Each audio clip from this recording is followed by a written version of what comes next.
Sports to the Bone family. Question: do you guys think that some of the West Indies T20 superstars are taking advantage of CWI in order to secure more lucrative contracts around the world?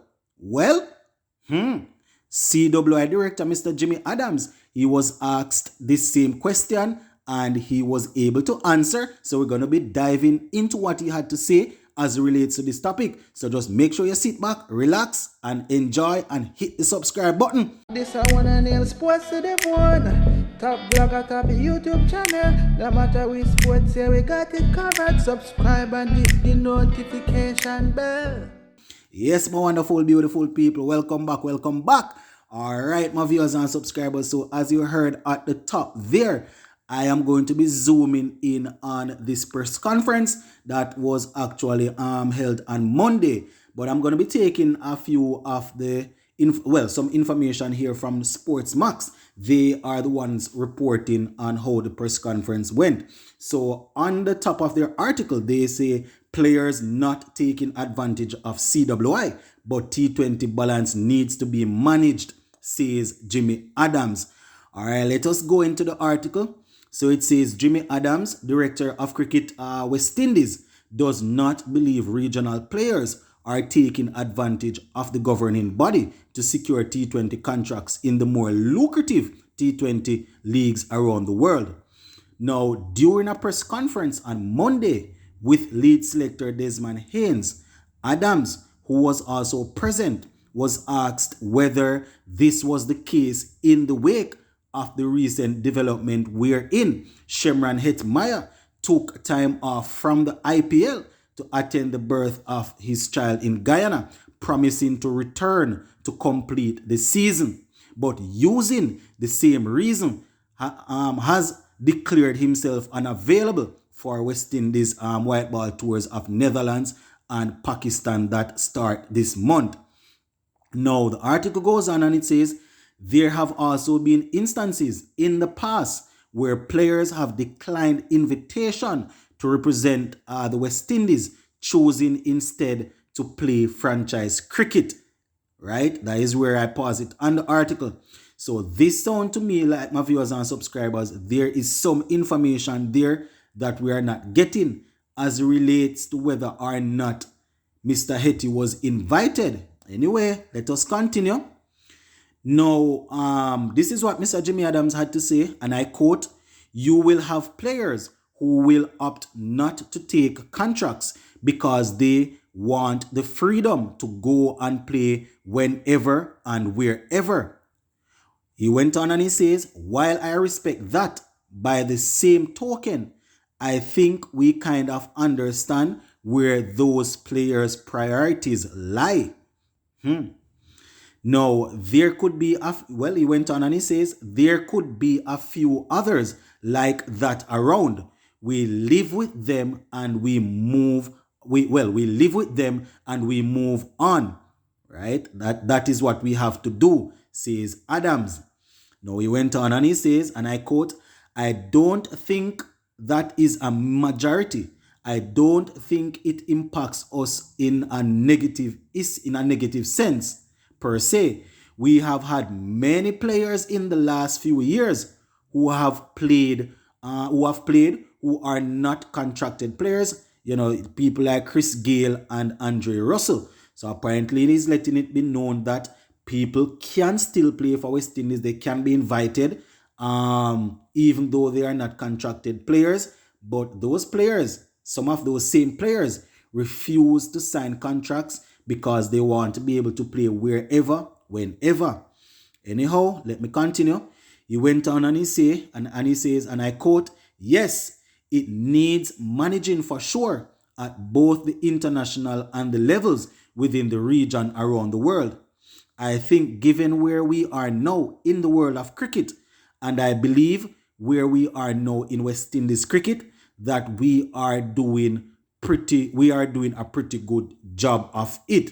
And when he says that we are doing a pretty good job of it, the speech finished right there. I think he's talking about being able to get majority of our T20 big hitters to represent us, because there's a lot of different leagues around the world. So apparently he thinks that we are doing a pretty good job at getting majority of them, most of them to represent us, right? The article goes on and it says that said, Adams does concede that in regions like the West Indies, where player contracts pale in comparison to those offered by the wealthy owners of the IPL franchise, there is little that can be done. And this is something that we have always debated here on Sports to the Bone, right? We know that these players are going to be offered a whole lot of money to play IPL, for example, and we are not saying to the players do not go. We can understand that. You understand? Because we don't know a man pocket stay, we don't know what sort of injury a man going to pick up, we don't know when they will fall out of favor. So we can understand players going, right? Now, Adams went on and he said, and I quote, T20 cricket and the leagues are here to stay. I don't necessarily think that they are a bad thing.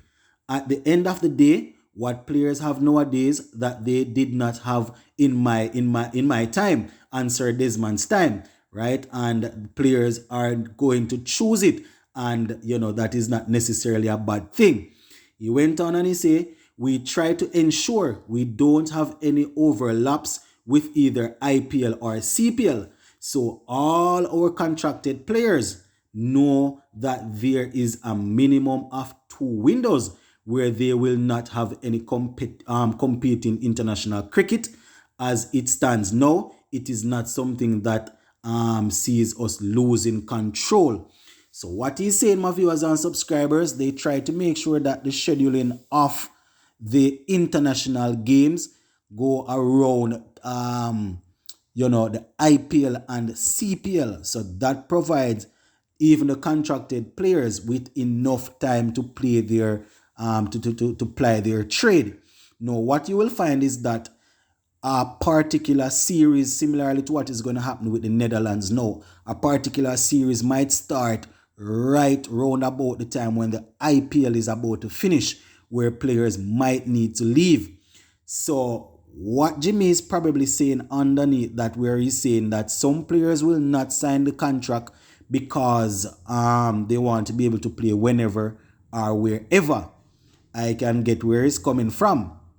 Now, one of the main things coming out of this article, my viewers and subscribers, I don't know how many persons heard it when the person doing the interview asked whether or not, when he suggested that it could be, that Shimron Hetmeyer used this same situation to say, all right, he's unavailable because of his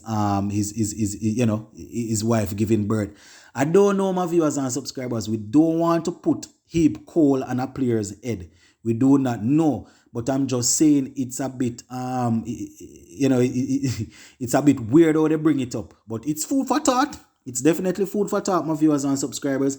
And as Jimmy Adams said in his speech, this right here is here to stay. This T20 thing is here to stay. This is the lucrative way of making your cash, and the players will definitely go towards it, because at the end of the day, they want to secure their family and their friends. You understand? Everybody wants to secure their future. So what in essence now, Mr. Jimmy is saying that he doesn't think that the players are necessarily using CWI or taking advantage of the whole contract thing to play the cricket, to play T20 cricket around the world. So he doesn't think they are bypassing what needs to be done to get the contract in order to play the different franchise cricket, whether it be it IPL, PSL, and whatever other league. So there needs to be a balance, though, according to Jimmy, but he does not think the players are probably purposefully making sure they bypass the CWI contract in order to play wherever to play wherever or whenever. In the article here, they alluded to the fact that they spoke about Andre Russell and Chris Gayle when they were not contracted players, but they often come into play for us. You understand? So So he's saying that even though they might not be contracted, they still can play. So he's not thinking that people are purposefully trying to bypass the system in order to play franchise cricket.